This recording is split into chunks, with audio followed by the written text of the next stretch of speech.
Hello, everybody. Good morning or good afternoon. It depends your position and what time you see this video. So, as promised, this is our lesson about the simple past tense. Eh bien, comme promis, voici le cours sur le passé simple. Ici, le passé simple, vous devez savoir que le passé simple en anglais peut être traduit par trois temps en français. Le passé simple peut se traduire par le passé composé en français. Le passé simple peut se traduire par l'imparfait. Et le passé simple peut se traduire par le passé simple lui-même. Bien. Ici, il y a des règles à suivre et je vous montre deux règles du passé simple. La règle numéro 1. Nous avons le sujet plus le passé simple du verbe plus le complément. Là, vous avez votre sujet. Le verbe que vous voulez utiliser, vous l'utilisez au passé simple. Par conséquent, si vous ne savez pas, vous devez réviser la liste des verbes irréguliers ou des verbes réguliers pour pouvoir connaître leur passé simple. C'est la seule technique de connaître ces verbes-là. Il faut bosser la liste. Donc, voici des exemples. Examples. 1. I went to the zoo. I went to the zoo. Je suis allé au zoo. She gave him a book. Elle lui donna un livre. Le verbe ici c'est to give, mais son passé simple c'est give. Son participe passé c'est given. Vous voyez? Il faut connaître le passé du verbe. Le passé simple du verbe, je veux dire. Voyons l'exemple 3. You worked yesterday. Vous travaillâtes hier. Ou vous travaillez hier. Vous voyez? Exemple 4. We decided to buy a computer. Nous avons décidé d'acheter un ordinateur. We decided to buy a computer. Nous avons décidé d'acheter un ordinateur. Ou, au passé simple, nous décidâmes d'acheter un ordinateur. Il faut retenir que le passé simple se traduit par trois temps en français. Et celui qui choisit l'un de ces temps n'a pas du tout tort. Parce que le passé simple en anglais n'est pas le passé simple en français. Comme nous l'avons en français, nous avons un seul passé simple. Mais en anglais, voici ce que ça donne.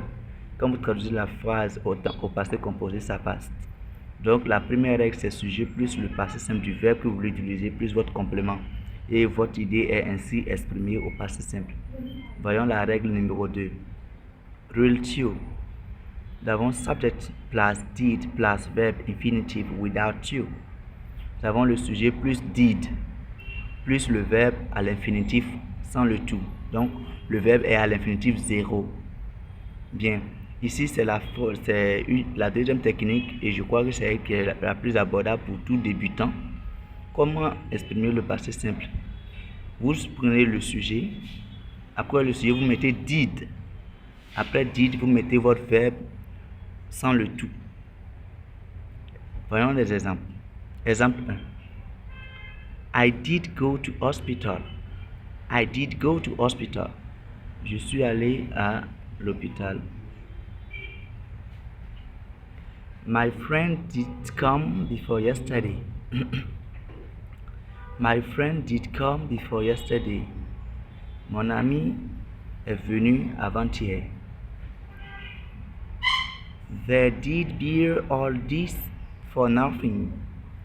Ils ont supporté tout cela pour rien. He did it with them. Il mangea avec eux. He did it with them. Il mangea avec eux. Ou il a mangé avec eux. Il mangeait avec eux. Ces trois temps sont passables. Voyons maintenant la forme interrogative. Comment poser une question au passé simple? Cette fois-ci, la phrase doit commencer par did. Comme vous le voyez dans l'exemple. Did I go to hospital? suis-je allé à l'hôpital? Did I go to hospital? Suis-je allé à l'hôpital? Exemple 2. Did my friend come before yesterday? Did my friend come before yesterday? Mon ami est-il venu avant-hier? Exemple 3. Did he eat with them? Did he eat with them? A-t-il mangé avec eux? Donc, à la forme interrogative, votre phrase doit commencer par did. Après did, vous mettez votre sujet.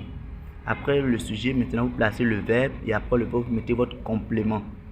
Et votre phrase est ainsi faite. Voyons maintenant la forme négative. Comment exprimer la négation au passé simple. Cette fois-ci, vous allez faire I did not bear. La règle, c'est sujet plus did suivi de not. Et puis le verbe maintenant se place. Donc, I did not bear all this for nothing. Je n'avais pas supporté tout ça pour rien. Ou je ne supportais pas tout ça pour rien. I did not bear all this for nothing. Je ne portais pas tout cela pour rien. To bear, c'est un verbe qui a deux sens, supporter ou porter. Ça dépend de son contexte. On l'explique selon son contexte. Exemple 2. Vous pouvez prendre did not ou vous pouvez contracter. La contraction de did not, c'est didn't. Et, oui, I didn't bear all this for nothing. Je n'avais pas supporté tout cela pour rien. Ou je n'ai pas porté tout ça pour rien. I didn't bear all this for nothing. Voyons maintenant comment poser une question toujours, mais à la forme négative. Did you not take it? Did you not take it? Vous ne l'avez pas pris? Vous ne l'avez pas pris? Did you not take it? Eh bien, chers abonnés, voici. Il vous faut suivre la vidéo jusqu'à la fin et attentivement. Prenez note des règles et appliquez. Et si vous avez des questions, vous avez des propositions, vous avez des besoins relatifs au cours, faites-moi savoir dans l'espace commentaire. Si vous n'êtes pas abonné, abonnez-vous pour plus de leçons et pour vous perfectionner en anglais. It was a pleasure. See you soon.